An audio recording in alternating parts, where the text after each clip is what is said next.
주님이 오늘 우리에게 주신 말씀은 사도행전 16장 6절부터 10절 말씀입니다. 성령이 아시아에서 말씀을 전하지 못하게 하시거늘 그들이 부르기아와 갈라디아 땅으로 다녀가 무시아 앞에 이르러 비두니아로 가고자 애쓰되 예수의 영이 허락하지 아니하시는지라. 무시아를 지나 두루아로 내려갔는데 밤에 환상이 바울에게 보이니 마게도냐 사람 하나가 서서 그에게 청하여 이르되 마게도냐로 건너와서 우리를 도우라. 바울이 그 환상을 보았을 때 우리가 곧 마게도냐로 떠나기를 힘쓰니 이는 하나님이 저 사람들에게 복음을 전하라고 우리를 부르신 줄로 인정함이로라.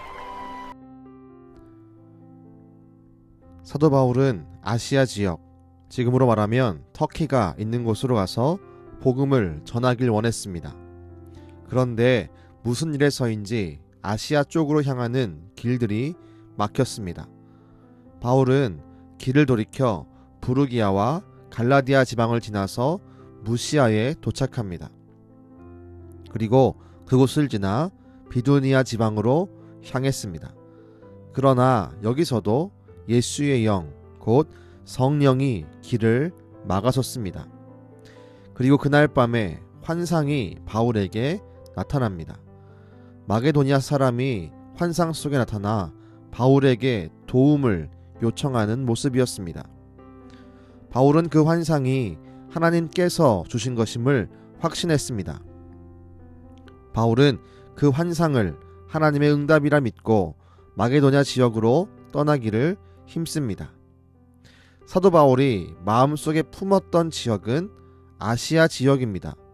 그러나 성령께서는 사도 바울이 그곳을 향하지 않기를 원하셨기에 길을 가로막습니다. 바울이 노력할 때마다 성령은 그를 가로막으셨습니다. 결국 바울은 드로아까지 내려오게 되었습니다. 바로 그때 환상 중에 마게도냐 지방의 사람이 나타나 자신들을 도와달라는 요청을 하게 됩니다. 바울은 그 환상을 보고 열심의 방향을 돌이킵니다. 아시아를 향했던 복음 증거의 열심이 마게도냐를 향해서 전진하기 시작했습니다. 우리는 각자가 하고 싶은 일들이 있습니다.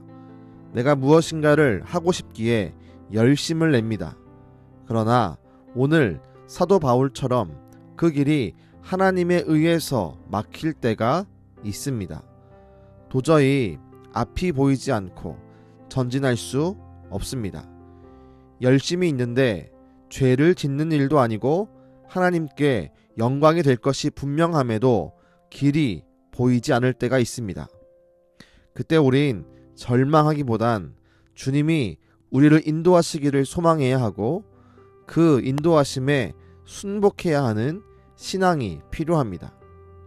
하나님이 사도 바울의 길을 왜 막았는지 당시의 상황에서는 정확히 알 수 없었습니다. 그러나 그것이 하나님의 뜻이었습니다. 우린 우리의 삶에 일어나는 사건들을 마주할 때 하나님께 왜? 라고 질문합니다. 그러나 질문하다가 의문을 품고 있다가 하나님 앞에 순종할 타이밍을 놓쳐서는 안 됩니다. 바울은 끊임없이 아시아로 향하고자 했습니다. 그러나 하나님의 뜻을 알고는 즉시 순종함으로 마게도냐 지방으로 가기를 힘썼습니다. 그 결과로 유럽에 복음이 빠른 속도로 퍼져나갔고 유럽 대륙을 거쳐 영국으로, 미국으로, 그리고 우리에게로 전달된 것입니다. 하나님의 뜻 앞에 왜? 라고 질문할 때가 있습니다. 그러나 순종할 타이밍을 놓쳐서는 안 될 것입니다. 하나님을 향해 왜? 라고 질문하는 것의 답은 항상 먼저 순종함으로 얻을 수 있습니다. 오늘 하루 우리의 삶을 여러 가지 방향으로 인도하는 하나님께 왜? 라고 질문하십시오. 그러나 질문만 하다가 순종해야 할 타이밍을 놓침으로 하나님의 역사를 보지 못하는 우를 범하지 않기를 주님의 이름으로 축복합니다. 기도하겠습니다. 주님, 우리의 삶에 때때로 가로막히는 일을 마주합니다. 사도 바울이 경험했던 아무리 애를 써도 길이 보이지 않는 것을 경험할 때가 있습니다. 주여, 그럴 때 우리가 주 앞에 왜? 라고 질문하겠지만 그 질문에 붙잡혀서 순종하지 못하는 자로 살지 않기를 소망합니다. 우리가 먼저 순종할 수 있게 하시고 순종의 삶을 살아가는 동안 우리가 궁금해했던 그 왜? 라고 하는 질문의 답을 하나님으로부터 찾을 수 있는 은강의 모든 가족 되도록 축복하여 주옵소서. 지금도 우리의 길을 인도하시고 우리를 통해 놀라운 하나님의 영광을 보이길 원하시는 예수님의 이름으로 기도드렸습니다. 아멘.